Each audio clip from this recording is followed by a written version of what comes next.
Hey, what's up guys, Jackson here with Toasted DIY, and today we're going to be going over what is inside of my personal camera bag. Let's get into it. So before I get into the camera bag, I'm going to talk about a couple of things that aren't in the camera bag because I literally can't fit them. So one of those things is a Lomography Diana, that is the Instax version, so that one's going to be shooting Instax Square. I keep that one at home because it just doesn't fit in the bag, it's a little too big. And then I have two things that are on the way that I will be keeping in this camera bag. Number one is a small rig charger that comes with two batteries for the camera that I'll show you guys in just a second. And then we also have the Lomography Instax Wide, and it's the new glass edition, which is about $279, so it's a lot more expensive than the original $169 that the plastic lens version has, but that will soon be swapped. You'll see it inside my camera bag here in a minute, but if you guys want to see a video on all the cameras combined, let me know down below. Without further ado, let's go ahead and go handheld and show you guys what's in it. So first thing I should tell you guys is this camera bag. This is the Caden camera bag off of Amazon.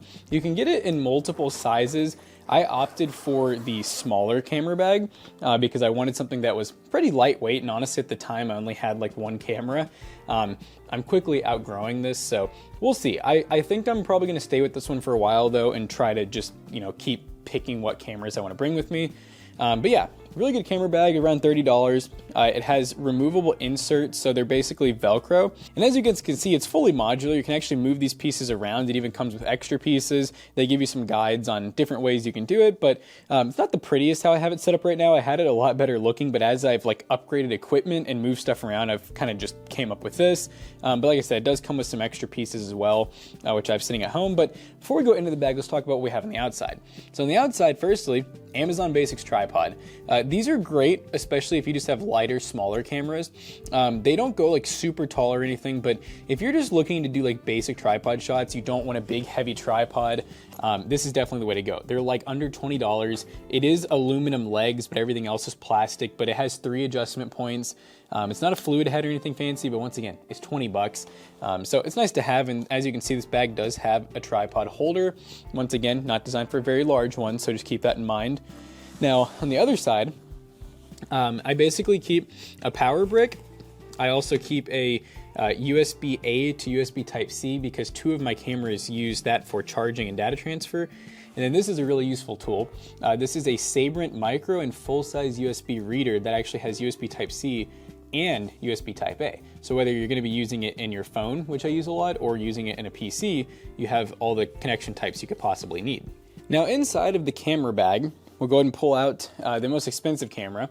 This is the Nikon ZF. So I originally had the ZF-C, which is basically this camera, but it's the cropped sensor version. And I decided just to go all out and get the special edition ZF. I got it in the gray leather. That's what the special edition stands for. Right now I have the 28mm lens that I just actually bought. It's a 28 2.8 aperture lens.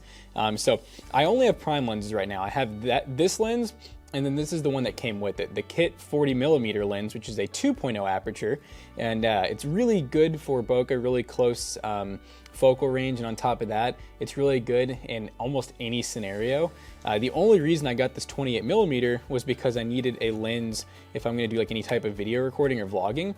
Whenever you do 60 FPS at 4K, you get a little bit of the punch in, and then if you decide to put stabilization on, you get 10% more punch in, so it gets pretty close. But yeah, super nice camera. The whole point of these is to look vintage while being new and having a lot of the modern features on a camera. So as you guys can see, you know, it has a full flip out display. We have changeable ISO, we have changeable shutter speed, exposure under and over settings. We can change the actual aperture right here with the change of a dial. We can go between like picture and photo mode really easily. So it's a pretty ergonomic camera, and it's very, very high quality. It gets some amazing pictures. It's full frame.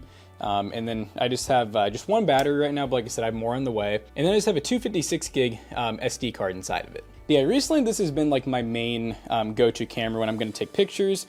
I kind of started off though a lot cheaper and a lot different. So really what I started with, and the reason I bought this bag, is I got this camera.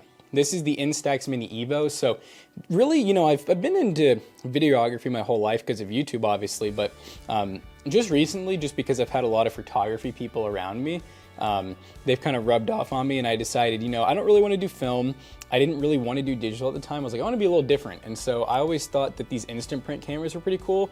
So this is the Fujifilm Instax Mini Evo, which is about 200 bucks, and this camera is an instant print. So it actually prints off these right here. These are Instax Mini. It holds 10 in each cartridge. They cost around $10, so basically $1 per shot. You basically put your film in here, and then what's really cool about this camera is this one's a hybrid. So that's why it's a little more expensive, you know, coming in at the $200 price point. It actually has a screen. That's one thing that really sets it apart from, honestly, most instant print cameras. But on top of the screen, it actually has an SD card slot. So you can choose what you want to print and what you don't want to print. And you can even save files to your phone, your computer. They're not the highest quality. It's about 2560 by 1440 pictures, pretty low megapixels. Well, I think it's under 10 megapixels. So yeah, it's a pretty, you know, basic camera. I will say the prints, though, come out really good quality. So that's really what matters. And there's a lot of filters built into it. So this is a really good, like, if you're looking for an instant print camera that can do everything, this is definitely the one for you. Now this camera is an absolute chunker. It doesn't weigh as much as it looks. It's pretty much all plastic. So yeah, not as heavy as you would think, but this thing is a lot more rudimentary. This is a Lomography Instax Wide, and or they call it the Instant Wide. And this one actually has a plastic lens, which is probably kind of hard to tell, but that lens is plastic, and that's what they just came out with. Literally, I bought it yesterday, the Instant Wide glass. So the new lens is going to be glass. It's supposed to be a lot sharper. I got it in a much nicer finish rather than like just this all black, which some people may like the tuxedo look. This new one's going to be like a silver finish with brown leather all the way around. So it's going to be a much improved camera in my mind. It's still going to come with your buttons here, so you can do like an instant shot, you can do timed. It just takes a little CMOS battery.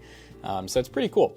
Your actual lens cover is also a remote for the camera, but what I like about this camera is that it is very, very analog. So as you guys can see, this is basically just a rangefinder. So this just pops in and out because you have different lenses, or sorry, different filters you can put over this to get like wide angle and stuff like that, so you can actually change this out. But it's hard to take photos with this, and that's kind of what I like about it. Shutter is in here, and your rangefinder is here. You know, you're gonna get photos that you can't really predict a lot of times, which I really like about this camera. Very basic on the settings. It has over and under exposure. It can just do a standard shot. It can do long exposures, 1/30th of a second. This is for turning on and off flash, and then this is double exposure, and that's basically it. It does have focal range, very basic focal range built in. But yeah, this has actually been like one of my really liked cameras, honestly. I hated it at first because I was like, wow, this is really hard to use. But then once I used it a few times, I was like, wow, it's actually kind of a fun challenge. Now we have some things in here. So these are basically 3D printed holders for photos. So I'll see if, I don't know if which ones have anything in them.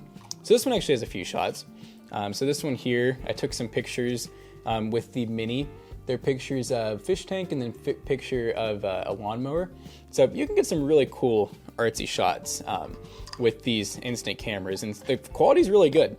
So that's why I'm really excited about the new one coming. And like I said, the only other camera that I do have that's not on me today is the Lomography Diana, which is much different looking than these two. It's kind of like a vintage camera that uses Instax Square. So this one is wide, this one's mini, and then Instax Square is kind of like the in-between size. I actually have this is the size of the actual cartridges here, versus here is a wide, and then here is a mini. So it basically goes in order from smallest to largest, like this. So yeah, pretty cool stuff. There's definitely some really fun and you know, unique cameras in here. The ZF's probably the most normal camera, and even that camera most people wouldn't consider to be like super mainstream, just because it's not super ergonomic. It's not designed to be. It's really designed to kind of mimic vintage Nikon like F series, like the FM2 for example. So it's pretty heavy, honestly. You kind of need to add some, like a small rig grip or something like that, for it to actually be ergonomic, or else it's not the greatest feeling camera. And even once you have the grip on there, a lot of people say that these still aren't super ergo cameras. But in terms of the looks, I don't think you can really beat the looks of these old, well, new old Nikon camera styles. So yeah, I mean, that's pretty much it as far as the current camera bag goes. Like I said, I do have some new stuff coming, so soon I might just do a video of like all of my you know, current collection of camera stuff. But yeah, that pretty much wraps up this video. So I hope you guys enjoyed. If you did, leave a comment down below. Let me know if you're into photography or videography or whatever hobbies you're into. And we'll see you guys later. Peace out.